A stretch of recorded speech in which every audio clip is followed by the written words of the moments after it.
KSRTCയിലെ pension ഫെബ്രുവരി 12-നകം നൽകണമെന്ന് ഹൈക്കോടതി. അല്ലാത്തപക്ഷം ചീഫ് സെക്രട്ടറിയും ഗതാഗത സെക്രട്ടറിയും നേരിട്ട് ഹാജരാകണമെന്നും കോടതിയുടെ നിർദ്ദേശം. ജനുവരി മാസത്തെ പെൻഷൻ മുടങ്ങിയതിനെ തുടർന്ന് ട്രാൻസ്പോർട്ട് പെൻഷനേഴ്സ് ഫണ്ട് നൽകിയ കോടതിയലക്ഷ്യ ഹർജിയിലാണ് ജസ്റ്റിസ് ദേവൻ രാമചന്ദ്രൻ്റെ ഉത്തരവ്. വിവരങ്ങളുമായി ലീഗൽ കറസ്പോണ്ടന്റ് ഷബ്ന സിയാദാണ് ചേരുന്നത്. ഷബ്ന, എന്തെല്ലാമാണ് കോടതിയുടെ നിരീക്ഷണങ്ങൾ? കോടതി ഈ പെൻഷൻ ഫെബ്രുവരി 12-നകം കൊടുത്തു തീർക്കണം എന്നാണ് നിർദ്ദേശം നൽകിയിട്ടുള്ളത്. വിരമിച്ച KSRTCയിലെ ജീവനക്കാർക്ക് പെൻഷൻ നൽകുന്ന കാര്യത്തിൽ അലംഭാവം കാണിക്കരുത്.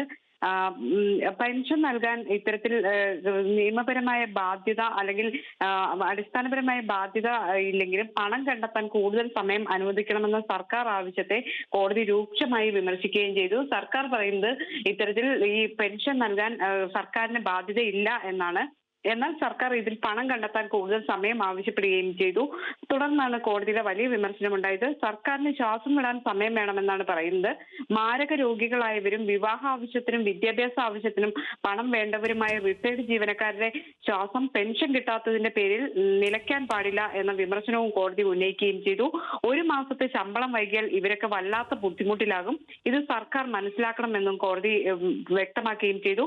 പെൻഷൻ നൽകാൻ സഹകരണ സംഘങ്ങളുടെ കൺസോർഷ്യത്തിന് രൂപം നൽകിയിട്ടുണ്ടെന്നും പെൻഷൻ വിതരണത്തിന് 2 ആഴ്ചയെങ്കിലും സമയം വേണ്ടിവരും എന്നാണ് സർക്കാർ ഇന്ന് കോടതിയെ അറിയിച്ചത്. തുടർന്നാണ് 12-നകം പെൻഷൻ നൽകണം, ഇല്ലാത്ത പക്ഷം ഉദ്യോഗസ്ഥർ നേരിട്ട് ഹാജരാകേണ്ടി വരും എന്ന് കോടതി മുന്നറിയിപ്പ് നൽകിയത്. ശരി, ഷബ്ന സിയാദാണ് വിവരങ്ങൾ നൽകിയത്.